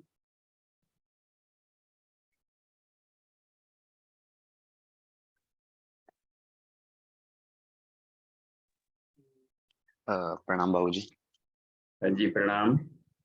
बाबूजी मैं उसका तब का नाम मेरे को याद नहीं है, लेकिन जो नितिन भैया ने अभी मेंशन किया कि क्या बोलते हैं, गर्मी में थोड़ी गर्मी सहना और सर्दी में थोड़ी सर्दी सहना, तो वो कहीं ना कहीं उस चीज को सहना और वो हमारे जो प्राण ऊर्जा है उसको खर्च करने के बराबर नहीं है वो चीज। हम अगर किसी चीज को जबरदस्ती सह रहे हैं, हम तो नेचर के थोड़ा नितिन जी को भी अगेंस्ट अब जाते साथ में ले लेते हैं कि वो किस बात से बोले, क्या कहते हैं। नितिन जी आप स्क्रीन पर आइए। जी हैं। हाँ जी भैया, वो आपने एक तब में जी बताया था जी कि जी भैया सर्दी को थोड़ा सह लें और गर्मी को थोड़ा सह लें। तो जी वो मतलब कहीं ना कहीं प्राणों को खर्च करने वाली बात नहीं, मतलब गर्मियां तो फिर भी ठीक है, पर सर्दी में उस चीज को सहना तो। जी जी जी उसमें ना देखिए दोनों ही चीजें होती हैं इसमें। जब हम जो है कोई भी जब हम तप करते हैं तो हमारी कुछ ऊर्जा भी हमारी जो है उसमें लगती है, उस तप को करने में। पर उससे क्या होता है कि उससे हमारी शरीर की जो इम्यूनिटी है वो बिल्डअप होती है। अब देखिए कि अगर हम जो है अगर हम हर समय अगर एसी के माहौल में रहेंगे और यहाँ पे हमें घर से बाहर निकलने के लिए हमें बाहर तो जाना ही पड़ेगा, बाहर का कार्य भी करना पड़ेगा। तो जो थोड़े समय के लिए भी जो एसी से और जो बाहर का टेम्परेचर अगर 45-50 डिग्री तक भी जब कहीं-कहीं पर होता है, तो जब इतना अधिक जब परिवर्तन जब कहीं होता है, तो इतने परिवर्तन में जो है वो शरीर उसका आदी नहीं होता। और जो है अगर हम यही चीज़ अगर हम जो है तितिक्षा तप के माध्यम से हम अपने शरीर को साध लें कि हम धीरे-धीरे गर्मी सहें, धीरे-धीरे सर्दी सहें। तो इससे क्या होता है कि जब वातावरण में बदलाव हो गया या ऐसा जब ऑफ़िस से बाहर निकले, घर से बाहर, ऑफ़िस से बाहर ऐसे तो जब हम जाते हैं, तो जो है हमारा शरीर जो है धीरे-धीरे आदी होने के कारण जो है उस शरीर की इम्यूनिटी काफ़ी जो है बिल्डअप हो जाती है। और उससे जो है उसका जो साइड इफ़ेक्ट है वो नहीं होने पाता। हाँ, थोड़ा बहुत ऊर्जा लगेगी वो बात ठीक है आपकी, पर वो है वह जो ऊर्जा जो है वो आपको मजबूत बनाने में आपका कार्य करेगी वो। जी, जी। हाँ, अब देखिए आदित्य जी, इसमें इनका वो ठीक है, लेकिन जो आपका कहने का जो अर्थ है हमने कुछ इस ढंग से लिया इसको कि जैसे हमारी प्राण ऊर्जा तो खर्च होगी, क्योंकि बिना गेन किए खर्च किए कुछ हम पाएंगे नहीं। अब रह जाता है कि वो ऊर्जा पॉजिटिव रही कि निगेटिव रही। तो हमें ये देखना होता है कि तपस्या में, इसमें तितिक्षा में, कि कितने दिन तक हमको कोल्ड एरिया में जाना है। जैसे मान लें कि हिली एरिया में जा रहे हैं और 1 महीना के लिए जा रहे हैं, तब तो हमें लंबे समय तक ठंड, क्योंकि बढ़ते जाएगा, कभी भी टेम्परेचर माइनस में बढ़ सकता है ये। तो हमें अपने को इतनी तैयारी करनी पड़ेगी कि उस 1 महीने में हम सकुशल लौट करके आ जाए। एक ये, और दूसरी बात कि यदि मान लीजिए कि हमको जाना है और केवल थोड़े समय के लिए जाना है कि 1 दिन के लिए, तो 1 दिन के लिए जाना है तो उसमें बहुत अधिक, क्योंकि आप लंबे समय तक ठंडे में रहेंगे तो बॉडी भी एक तरीके से उसका आदी हो जाएगा ठंडा सहने का। फिर सडनली वो गर्मी नहीं सह पाएगा। अब गर्मी में आनेगा तो फिर उसको फिर फोड़े फुंसी होने शुरू हो जाएंगे। जो भी आते हैं पाश्चात्य देश से इधर इंडिया में, कभी तो गर्मी में नहीं टिक पाते हैं, क्योंकि वो बॉडी, इसको कहते हैं सर्केडियन सिस्टम, बॉडी एक खास माहौल में रहते रहते उसका आदी बन जाता है। फिर तो सडन चेंज को वो सह नहीं पाता है। तो हमें ये देखना होता है कि कितने समय तक हमें इसमें रहना है, तो कितनी हमको ऊर्जा चाहिए, फिर उधर लौटना है। हम ही जब गए थे इधर से 45 डिग्री टेम्परेचर था और 19 में, और चले गए तपोवन में, उधर -डिग्री टेम्परेचर था, और 2 दिन के भीतर में इतना चेंज आया सब। तो चेहरे जो ये थे उसमें हुआ क्या कि एनर्जी में जो चेहरे काले भी पड़ गए और एक एक परत भी निकलने लगा, वहां पर आकर के क्रिक जैसा करने लगा सब। तो ये हुआ, फिर उधर से लौटे तो फिर एक तरीके से एक परत सांप के केचुल की तरह छिल कर निकला, क्योंकि फिर सडन इसमें आना था। तो इसमें अब रह गई बात कि हमारे भीतर की जो इम्यूनिटी थी, बाकी जो बॉडी का, वो हाई था, तो इसको बाहर के झटके को सहने में सफल हो गया। तो ये निर्भर किया जाता है, हमें देखना होता है कि कैसा। और यदि मान लीजिए कि आवश्यकता से अधिक है, तो जहां भी लगे कि हमको एक्सेस प्राण खर्च हो रहा है, यानी कि लॉस अधिक हो रहा है, गेन कम हो रहा है, तो हम स्वेटर पहन लें, स्वेटर पहन लें, कंबल ले लें, इसकी मनाही नहीं है। अपने को देखते रहे कि कमाने से अधिक खर्च ना हो, बस हमें कुछ ना कुछ पाना है। तो जहां लगे कि हमारी प्राण ऊर्जा एक्स्ट्रा खर्च हो रही है, तो अपने को रोक दें बस, और उसको अपने को शाल स्वेटर वगैरह का इस्तेमाल कर लें, रजाई ले लें, भारी भारी रजाई ले लें, क्या दिक्कत पड़ रही। जी हाँ जी, हाँ जी। ठीक है, ओके, ओके, धन्यवाद। जी, धन्यवाद। तो आगे देखते हैं, चैटिंग जी में भी बाबूजी, है क्या इसमें कोई? हाँ, राजेश सिन्हा जी का प्रश्न है एक। बाबूजी को सादर प्रणाम। अगर किसी को बहुत ज्यादा कब्ज की शिकायत रहती है तो उन्हें कौन से कोष की साधना करनी चाहिए? हाँ, उसमें प्राणमय कोष से अधिक काम आएगा। और अन्नमय में ये ध्यान देना होता है कि कफ निसारक साग सब्जियों को हम लें, वो देख लें कि जो हम खाना खा रहे हैं उसका तासीर कैसा है। शीत बीज वाला है तो कफ बढ़ाएगा, कफ बढ़ाने वाला भोजन खा रहे हैं कि कफ को हटाने वाला भोजन कर रहे हैं। तो ये आहार वाला शुद्धि में भी ध्यान देना होगा। प्राणायाम में सूर्य भेदन प्राणायाम अधिक काम आएगा, जो कफ को निकालता है, और आसनों में वो काम आएगा जो कि हीट प्रोड्यूसिंग हो। तो हर चीज को चूंकि हम उससे गुजरे हैं और क्रोनिक साइनस बीमारी से बाहर निकाले और उसको बिल्कुल ही जड़ से हटाए, तो उसमें ये सारी काम आए। आप की भोजनों में भी सारे भोजन नहीं लेते थे, सब्जियों में भी मार्केट से चुनिए अमुक अमुक अमुक सब्जियां कफ निसारक है। तो आयुर्वेद का प्राण वनौषधि विज्ञान है, उसमें एक साहित्य है, 300 जड़ी बूटियां जो साग सब्जियां सबका उसमें एनालिसिस किया गया है। और एक तरीके से उसको हम कह सकते हैं कि वो इंसाइक्लोपीडिया है, इतना बढ़िया से वैज्ञानिक। उसी में से हमने चुन लिया था कि ये सब्जियां यहाँ पर उपलब्ध होती हैं, तो वो हमने उसको भी ले लिया। प्राणायाम भी किया, सूर्यवेदन प्राणायाम भी लगातार किए।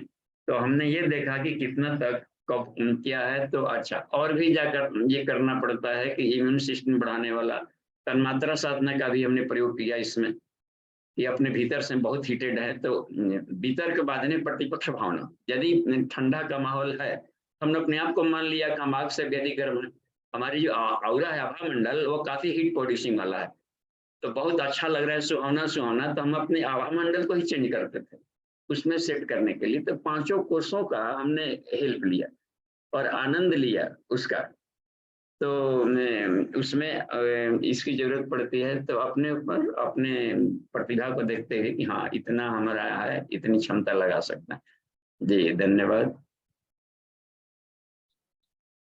पुरुषोत्तम जी का प्रश्न है बाबूजी, अति सर्वत्र वर्जते किंतु बिना भावों के कोई साधना सफल नहीं होती, तो बाबूजी बैक गियर कब लगाना चाहिए?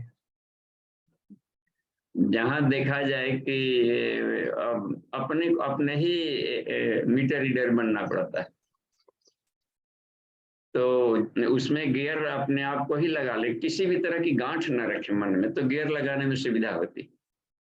बस अब ये रहा कि हम नमक नहीं खाएंगे, नमक नहीं, ठीक है, लेकिन आवश्यकता पड़ी तो खा लेंगे, ये भी साथ में ये रखा जाए। अनवांटेड नहीं खाएंगे, ऐसा रह गया, जरूरत पड़ेगी तो खा लेंगे इसमें, क्योंकि उसमें महोपनिषद में बताया है कि जीवन मुक्त वही है जो नमक चरपरा मीठा सबको एक समान मानता है। अब जैसे हमने दोनों एक साथ छोड़ा था, नमक और चीनी, ये हानिकारक है इसलिए छोड़ा था और साइड इफेक्ट, लेकिन गुड़ नहीं छोड़े, कभी नहीं छोड़े, उसको लाइफ टाइम लेते रहे, क्योंकि गुड़ में उसमें औषधीय गुण काफी पर्याप्त मात्रा में है, कैल्शियम वगैरह से लेकर खून की भी सफाई, हड्डियों को भी मजबूत करता है, लेकिन उसको भी अति वाले मात्रा में नहीं ले। एक बार हमने 15 दिन केवल गुड़ पर रखा था अपने आप को, अन्य चीज नहीं ले रहे थे, केवल गुड़ गुड़ गुड़ गुड़ लेकर के भी देखा। तो इन तरीके से प्रयोग करके भी देखा, तो उसको भी हमने उसको लिमिटेड ही लेते थे, जिसमें कि अपनी एनर्जी मिल जाए, जन मिल जाए और उसका काम हो जाए। तो हमेशा तो साइंटिफिक में हम प्रैक्टिकल करें। जी जी विपुल मिश्रा जी का हैंड रेज है। जी भाई साहब। जी गुरु जी चरण स्पर्श। जी प्रणाम।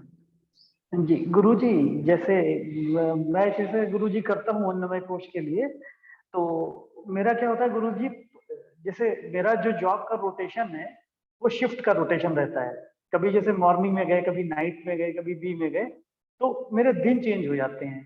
जैसे मैंने डिसाइड किया था जैसे बृहस्पतिवार और संडे को करूंगा 2 बार, परंतु होता क्या है कभी जैसे नाइट शिफ्ट पड़ जाती है तो वो हो नहीं पाता है, तो फिर हम आगे पीछे कर देते हैं, तो इसमें कुछ नुकसान तो नहीं होगा गुरु जी?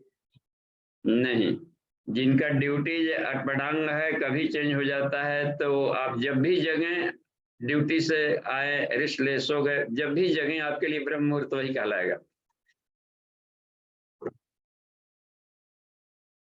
और चलते फिरते भी जब कर सकते हैं। हम लोग क्यों मानते हैं कि एक जगह पूजा वेदी पर करेंगे उसी को काउंट होगा? पूरा धरती मंदिर है, पूरे कण कण में जब ईश्वर है तो कहाँ पर ईश्वर नहीं है?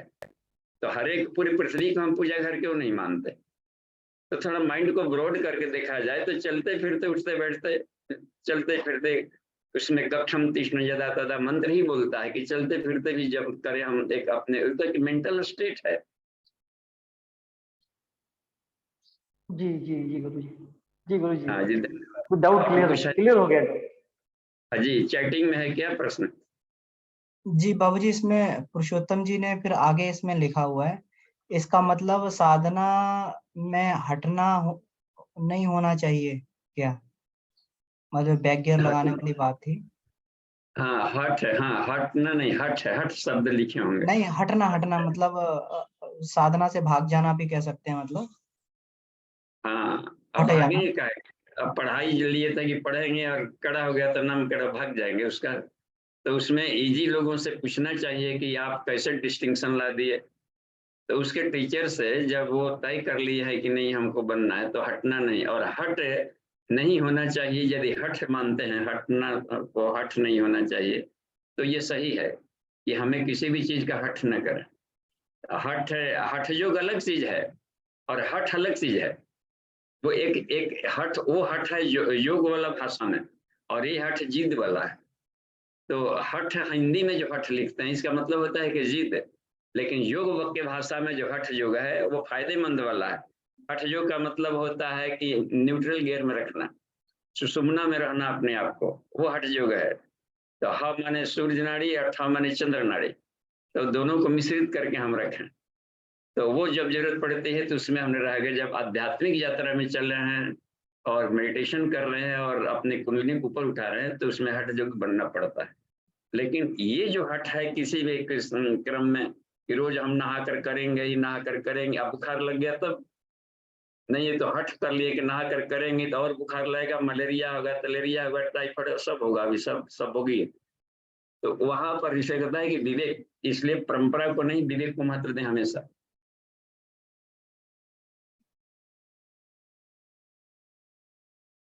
जी बाबूजी।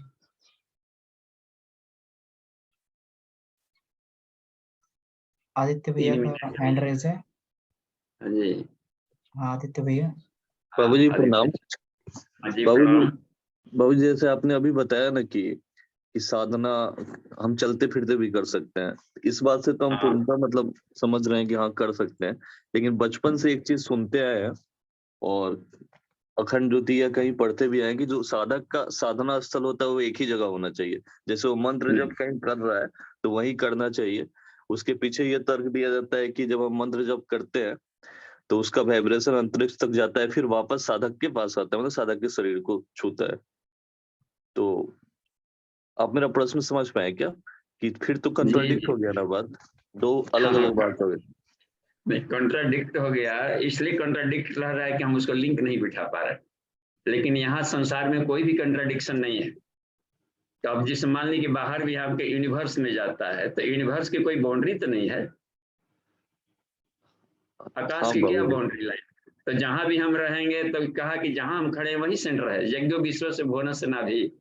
ईश्वर एक ऐसा वृत्त है जहां पर कि सेंटर हर जगह है और परिधि कहीं नहीं है। तो शुरुआत में इसलिए किया जाता है कि चलते फिरते रहेगा कि तो इसका कंसंट्रेशन नहीं बनेगा, अभी कमजोर साधक है। तो कोठरी बना लो, गुफा बना लो, तो सारे ऋषि लोग गुफा में खुश करके तब किए। जब सिद्ध बन गए तो माइग्रेट करने लगे, फिर जा करके घूम घूम करके उनकी ऊर्जा नहीं घटी और बढ़ती गई। शुरू में है कि खड़ाऊ पहनिए, कुछ लगाइए, अर्थिंग न ले ले। अब बाद में मिलेगा कि पानी में ही खड़ा होकर के तब करना है।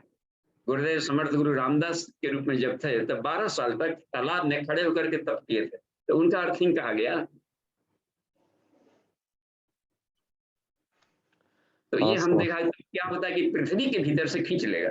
इतना साधक ऐसा हो जाता है कि पृथ्वी में जो तेज, क्षमाशीलता, दयाशीलता और सहिष्णुता, उसको खींच रहा होता है भीतर से।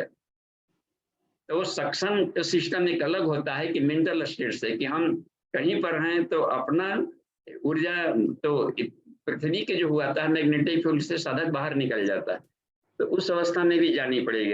अब तीर्थ धाम पर नंगे पैर चलना है, तक अब वहां भी खड़ाऊ लगा कर खटर पटर करते रहेंगे तो कितना बदल आएगा। चाहे हम देखिए वैष्णो देवी कहीं सब जूता जब उधर फेंकी यार पैर चलिए, ताकि शरीर के भीतर में उसकी ऊर्जा शरीर में जाए। तो हर जगह मतलब कि वो घाटा घाटा नहीं होता है। तो वो निर्भर करता है कि हम कौन से बौद्धिक धरातल में जी रहे हैं, उसके आधार पर हमारी साधना होती है। ठीक है बाबूजी, समझ में आ गया। बाबूजी एक प्रश्न और है, एक ही मिनट है अपने पास, कि हर जगह हर चीज में भगवान को देखना। अभी कल सावित्री कुंडली तंत्र में गुरुदेव एक जगह लिखते हैं, ये मतलब संभव कैसे, मतलब कैसे मतलब धीरे धीरे आगे बढ़े, क्योंकि हाँ, प्रैक्टिकली। उसकी पॉजिटिविटी को देखा जाए, गुड यूज इसका क्या क्या है बस, तो माइंड फ्रेश हो जाएगा। हर चीज का गुड यूज है कहीं ना कहीं। ठीक है। कचड़े हैं, अब तक कचड़ों का गुड़ जो है बायोफीड कंपोस्ट का खाद वगैरह बन जा रहा है, और वही बन करके हमारी तरफ काजू किशमिश बन करके देखिए जड़ों के माध्यम से रस बन के आ गया, तब खा रहे हैं, यानी कचड़े खा रहे हैं, थोड़ा सा फॉर्मेट चेंज हुआ है उसका, और क्या खा रहे हैं, ऑक्सीजन ले रहे हैं तो खूब खुश हो रहा है। वो कचड़ा है ना, पौधों का तो कचड़ा होता है, अपना निकालता है हवा, उसके लिए कार्बन डाइऑक्साइड वाला उसके लिए प्राण होता है। तो संसार में तो सारा कचड़ा खाओ अभियान चल रहा है, तो अपने होता है कि रिसाइकलिंग यदि मालूम है तरीका तो कहीं नो टेंशन।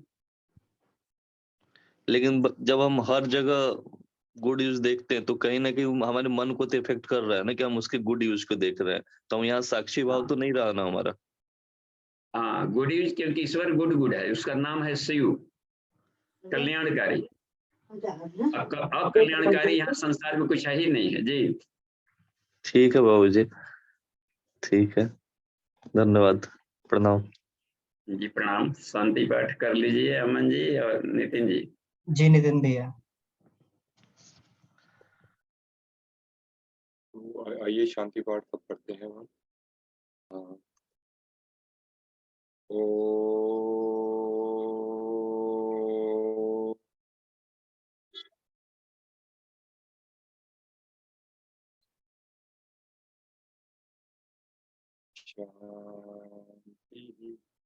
शांति शांति शांति। जी भैया बहुत बहुत धन्यवाद।